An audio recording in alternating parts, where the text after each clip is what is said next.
Très chers compatriotes, je suis candidat, non pas pour débuter une carrière politique, mais pour convertir mon prix Nobel de la paix en une paix réelle et totale qui mettrait fin à cette guerre qui a déjà fait plus de 10 millions de morts.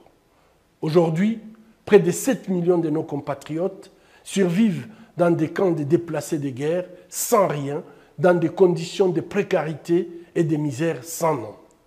Cette guerre propage partout dans le pays une telle culture de violence aveugle et gratuite que nos enfants, parfois très jeunes, à Kinshasa, à Kwamouth, à Kisangani et à Malembankulu, et presque dans tous les coins du pays, s'habituent à blesser et à tuer froidement à coups de machette. Je suis candidat, non pas pour les honneurs et les privilèges de la fonction présidentielle, mais pour mettre fin à cette faim qui fait la honte du Grand Congo, qu'on surnomme scandale géologique, scandale agricole, j'en passe, et des meilleurs.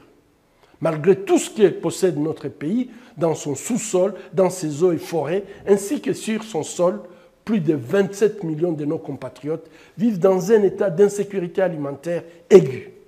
Je suis candidat, non pas pour voyager dans le monde aux frais du trésor public, mais pour mettre fin à ces vices, à ces antivaleurs qui laissent la corruption et le pillage de l'argent public s'institutionnaliser et se généraliser comme première activité de la vie politique nationale.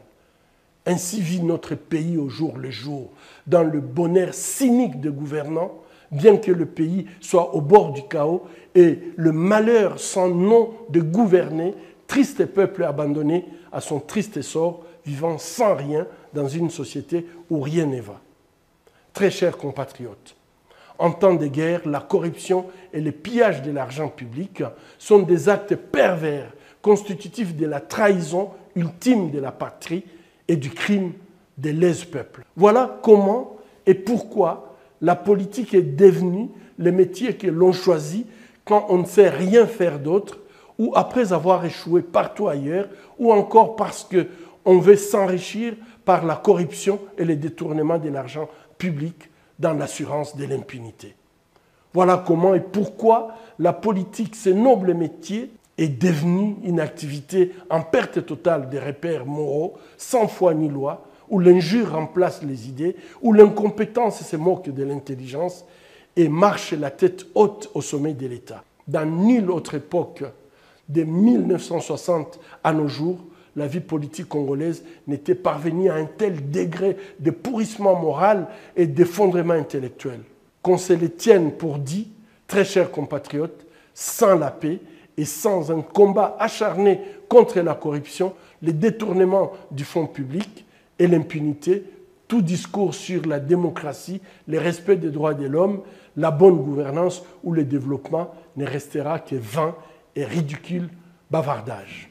Filles et fils du Grand Congo, alors que la guerre est la première tragédie qui aujourd'hui ensanglante et endeuille notre patrie, comme jamais auparavant, comment expliquer que je sois le seul candidat à disposer d'un plan de paix? Je dénonce la conspiration du silence qui, en fait, est un mot d'ordre donné à certains d'entre nous pour banaliser cette terrible guerre et en faire un fait divers de la campagne électorale. Comment ne pas croire qu'il y a des complices des agresseurs de notre patrie parmi les candidats à l'élection présidentielle? Qu'avons-nous fait pour subir un sort national si cruel? Au vu et au su de tout le monde, on voit comment la plus grande escroquerie électorale du siècle est en téléchargement à la CENI. Ainsi, le 20 décembre 2023, la République démocratique du Congo risque d'être élue capitale mondiale de la fraude électorale. Cela n'indigne personne outre mesure. Les églises, le mouvement citoyen, les associations de la société civile, les candidats ont beau dénoncer les irrégularités notoires et intentionnelles relatives à la fiabilité du fichier électoral, réclamer non seulement la publication des listes des électeurs, ainsi que la privation du droit de vote à une partie de l'électorat vivant dans les territoires agressés, mais aussi la publication de la cartographie des bureaux de vote, la délivrance des duplicata des cartes d'électeurs, j'en passe et des meilleurs. Mais rien à faire. La présidence de la CENI, c'est en mission commando pour offrir, coûte que coûte, la victoire à celui qui l'a nommé à cette fonction. Que les pays soient à feu et à sang à Kisangani ou au nord du Katanga, à Nituri, à Beni, que nos compatriotes des territoires agressés à l'est du pays, à Rutshuru, à Masisi et celles de Kwamouth à l'ouest dans le Bandundu soient exclus des votes, la CENI n'en a cure.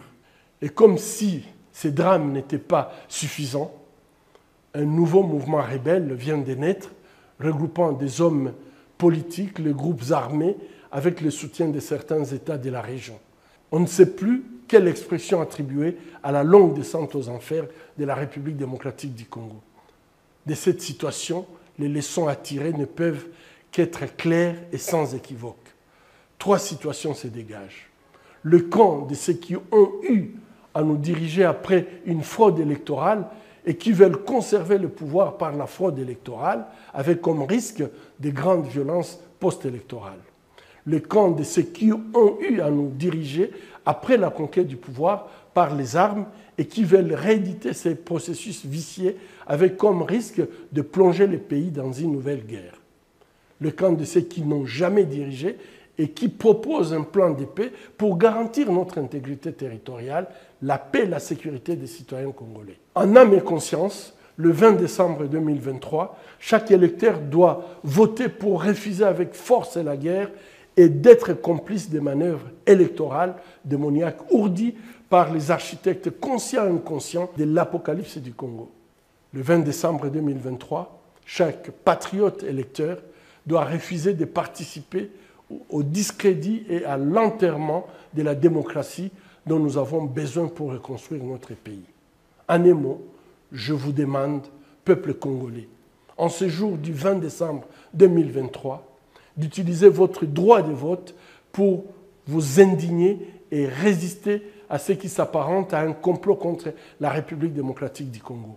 Votez pour dire non à la descente incessante de notre pays aux enfers, conformément à ce que nous demande l'article 64 de notre Constitution. Faites-le non pas seulement par solidarité avec nos compatriotes de l'Est du pays et de Kwamouth, mais surtout pour ne pas être complice de cette escroquerie démocratique qui risque de faire de notre patrie, en ce jour du 20 décembre 2023, la capitale mondiale de la fraude électorale.